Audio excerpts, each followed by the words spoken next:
आपल्याकडे नीतिमत्ता नैतिक मूल्य आहे, त्यामुळे जनता आपल्याला साथ देईल. आपण संघर्ष करत राहू असं आवाहन आमदार जयंत पाटील यांनी केलं आहे.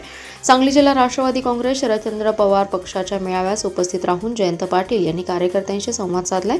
यावेळी युवक जिल्हा कार्यकारिणीच्या निवडी जाहीर करण्यात आल्या. पुढे बोलताना जयंत पाटील म्हणाले, विधिमंडळात प्रश्नांची सोडवणूक होताना दिसत नाही. आपल्या भागात द्राक्ष डाळिंब शेती अतिवृष्टीने नासली. शेतकऱ्यांना पीक विम्याची रक्कम मिळत नाही, तरी कृषी मंत्री शेतकऱ्यांना भिकारी असं संबोधतात. मग शब्द मागे घेत सरकारला भिकारी संबोधलं, ते खरंच आहे का? सरकारने शिक्षकांचं अनुदान रखडवलं, कंत्राटदारांचे पैसे दिलेले नाहीत, बोगस बियाणे देऊन शेतकऱ्यांची फसवणूक सुरू आहे. सर्वसामान्यांच्या जमिनी लाटल्या जात आहेत. कोणीही मागणी न केलेला 86,000 कोटींचा शक्तीपीठ महामार्ग लोकांवर लादला जातोय. जोर जबरदस्ती जुलूम गरिबांवर करण्याची व्यवस्था निर्माण झाली आहे.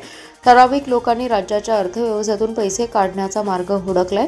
सरकारवर 9.5 लाख कोटींचं कर्ज असल्याचं सांगितलं. यावेळी आमदार अरुण लाड, जिल्हाध्यक्ष देवराज पाटील, शहर जिल्हाध्यक्ष संजय बजाज, अनिता सगरे, बाबासाहेब मुळीक, मनोज शिंदे, बाबासाहेब पाटील, शरद लाड यांच्यासह सर्व सेलचे जिल्हाध्यक्ष, तालुका अध्यक्ष, आजी माजी लोकप्रतिनिधी, प्रमुख पदाधिकारी उपस्थित होते.